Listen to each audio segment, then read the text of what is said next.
Hello friends, हमारे YouTube channel any field discussion में आपका स्वागत है। आज के इस वीडियो में हम जानेंगे motivation training and behaviour skills के कुछ महत्वपूर्ण प्रश्न जो कि सत्य असत्य और बहुविकल्पीय प्रश्न होंगे। तो चलिए बिना देर के वीडियो को स्टार्ट करते हैं। अगर आपने अभी तक मेरे चैनल को सब्सक्राइब नहीं किया तो प्लीज़ कर लीजिए और बेल आइकन को ऑन कर लीजिए ताकि मैं कोई भी वीडियो अपलोड करती हूँ सबसे पहले आपके यहाँ नोटिफिकेशन जाए। तो चलिए देखते हैं कि क्वेश्चन करके। तो पहला क्वेश्चन है कि अभिप्रेरण को स्व आत्मबल कहना गलत है। क्या ये सत्य है या फिर असत्य है? तो ये बिल्कुल असत्य है, यानी कि फॉल्स है। दूसरा है कि जीवन में सफलता प्राप्ति का पहला कदम स्वयं के भीतर कार्य करने की अभिप्रेरणा उत्पन्न करना है। ये सत्य है या फिर असत्य है? तो दूसरा का करेक्ट आंसर है ये बिल्कुल सत्य है।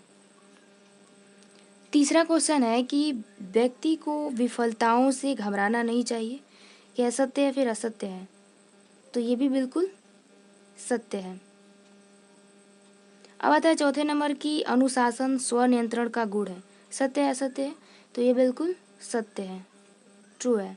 पांचवा है कि स्व जागरूकता हमारे निर्णय क्षमता की गुणवत्ता को निम्न स्तर प्रदान करती है। सत्य है कि असत्य है? तो ये बिल्कुल असत्य है, फॉल्स है।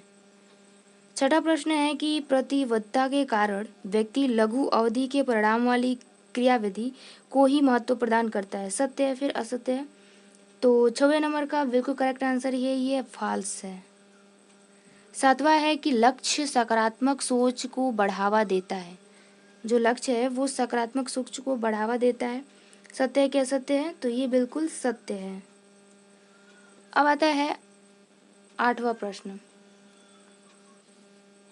नियोजन योजना के केवल लघु अवधि के ही लक्ष्य शामिल किए जाते हैं। सत्य है असत्य? सत्य है या फिर असत्य है? तो 8वां प्रश्न का असत्य, ये फॉल्स है। अब आता है कि 9वां व्यवहारिक कौशल सामाजिक परिवेश में परस्पर सामंजस्य बनाने की योग्यता है। सत्य फिर या असत्य है? तो 9वां करेक्ट आंसर है ये बिल्कुल ट्रू है, सत्य है। अब आता है 10वां नंबर कि किसी व्यक्ति की प्रकृति उसके भूत तथा भविष्य से प्रभावित होती है। किसी व्यक्ति की प्रवृत्ति एटीट्यूड जो होता है उसके भूत तथा भविष्य से प्रभावित होता है। सत्य है या फिर असत्य है? तो बिल्कुल सत्य है। अब आता है बहुविकल्पीय प्रश्न। तो पहला प्रश्न है कि स्टेनर के अनुसार मोटिव का एक आस्था है, आंतरिक है या फिर बाह्य है या फिर मानसिक, या इनमें से कोई नहीं। तो ऑप्शन नंबर ए बिल्कुल करेक्ट है, आंतरिक। दूसरा है कि अभिप्रेरणा को मुख्यतः कितने वर्गों में विभाजित किया जाता है, 1 या फिर 2 या फिर 3 या फिर 4? तो करेक्ट आंसर है बी नंबर 2। तीसरा प्रश्न है कि जब हम किसी नए व्यक्ति से मिलते हैं तो हमें किसी अन्य व्यक्ति द्वारा एक परिचय करवाए जाने की प्रतीक्षा करनी चाहिए, या फिर हमें स्वयं मुस्कुराते हुए उसे अपना परिचय देना चाहिए, या फिर हमें मिलते ही उसे गले लगाना चाहिए, या डी नंबर की हमें चुपचाप अपना काम करना चाहिए? तो इसमें से कौन सा ऑप्शन सही है? तो ऑप्शन नंबर बी बिल्कुल करेक्ट है कि हमें स्वयं मुस्कुराते हुए उसे अपना परिचय देना चाहिए। अब आते हैं चौथे नंबर पे। प्रतिबद्धता का अर्थ है दृश्य संकल्प होना, अपने उद्देश्य की प्राप्ति करना, उद्देश्य प्राप्ति हेतु सर्वस्व समर्पित करना, या किसी को वचन देना।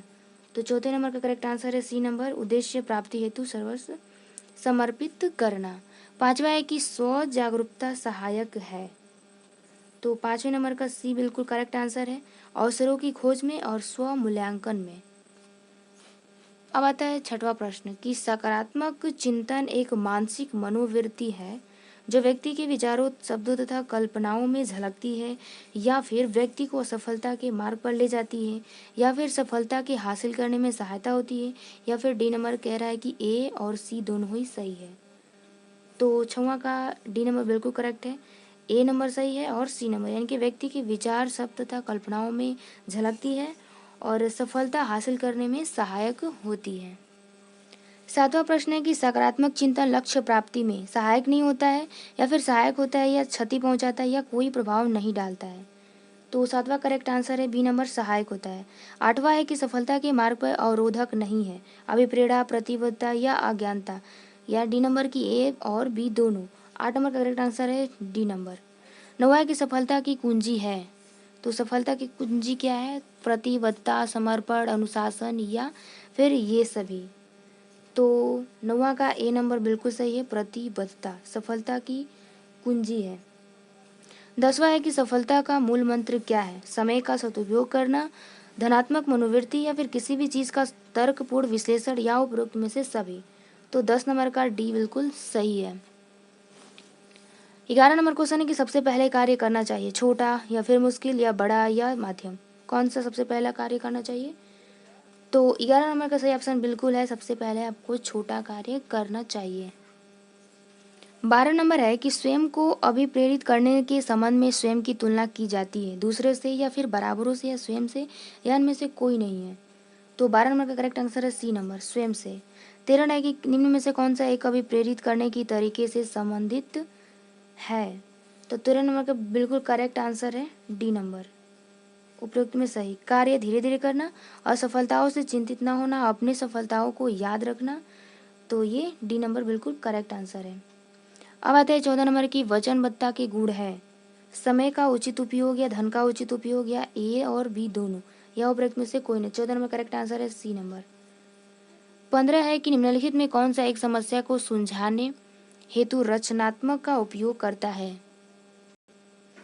ऑप्शन नंबर ए बिल्कुल करेक्ट है, वचनबद्धता। 16 नंबर है कि लक्ष्य निर्धारण क्यों महत्वपूर्ण है? 16 नंबर का करेक्ट आंसर है सी नंबर, सफलता के लिए। 17 है कि लक्ष्य निर्धारण में आवश्यकता होती है, व्यक्ति या फिर साधन या संस्था या फिर ये सभी। तो 17 नंबर का करेक्ट आंसर है ये सभी, डी नंबर। 18 है कि नीति निर्धारण करता है। तो 18 का करेक्ट आंसर है सी नंबर, ए और बी दोनों, यानी आचरण और व्यवसाय। 19 नंबर है कि मूल्य के तहत निर्धारण होती है, सही, गलत या अधिक या कम, महत्वपूर्ण या उपरोक्त में से सभी। तो 19 नंबर का करेक्ट आंसर है डी नंबर, उपरोक्त में से सभी। 20वां प्रश्न है कि किसी व्यक्ति या सामाजिक समूह का विश्वास जिसमें कि उनका संवेगिक निवेश भी शामिल होता है कहलाता है, नीति या फिर मूल्य, प्रतिबद्धता या समर्पण। तो 20 नंबर का करेक्ट आंसर है बी नंबर, मूल्य। 21 क्वेश्चन है कि व्यवहार क्या है? तो 21 नंबर का ऑप्शन नंबर डी सही है, ये सभी, यानी क्रिया, तरीका, संचारी माध्यम, ये व्यवहार है। 22 नंबर है कि व्यवहारिक कौशल क्या है? तो करेक्ट आंसर है ए नंबर, परस्पर सामंजस्य बनाने की काबिलियत को हम व्यवहारिक कौशल कहते हैं। अब आता है 23 नंबर की सामान्य भाषा में प्रवृत्ति को इसमें से किस रूप में उद्धृत किया जाता है? तो 23 नंबर करेक्ट आंसर है ए नंबर, भाव की निश्चित अवधारणा।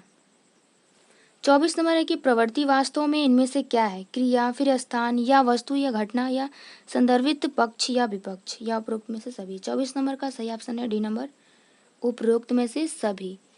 25 नंबर क्वेश्चन है कि इनमें से कौन सा समस्या समाधान कार्यक्रम है?